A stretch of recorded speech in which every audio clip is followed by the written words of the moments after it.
Technique এডুকেশনের পক্ষ থেকে সকলকে জানাই আন্তরিক শুভেচ্ছা ও অভিনন্দন। আশা করি তোমরা সকলেই ভালো আছো। আজকে আমরা নবম দশম শ্রেণীর গণিত বিষয়ের অনুশীলনী 9.2 এর বহু নির্বাচনী প্রশ্ন নিয়ে আলোচনা করব। এর আগে আমার 3টা ভিডিও ছিল। এর আগের যে 1, 2, 3 এমসিকিউটা ছিল সেগুলো আমি আলোচনা করতেছি। আজকে আমরা 4 নম্বর বহু নির্বাচনীটা নিয়ে আলোচনা করব। বহু নির্বাচনীতে আছে আজকে tan 3a = √3 হলে a এর মান কত। a কোণের মান কত সেটা আমাকে এখানে দেওয়া আছে।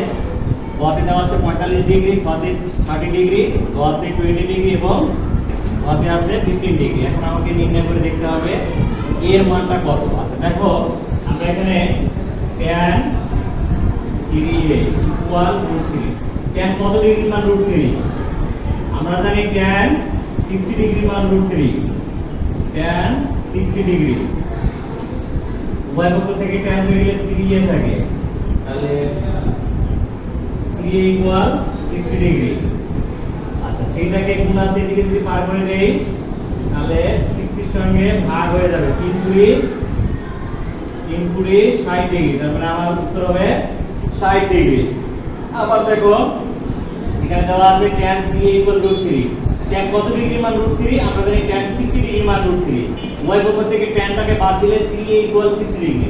থিটা যেহেতু গুণ আছে পার করে দিলে ভাগ হয়ে যাবে, তাহলে 60 কে 3 দ্বারা ভাগ করলে হয় 20 ডিগ্রি। তাহলে এর মান হবে 20 ডিগ্রি। Answer 20 degree. আশা করি তোমরা সকলে বুঝতে পেরেছো। ধন্যবাদ।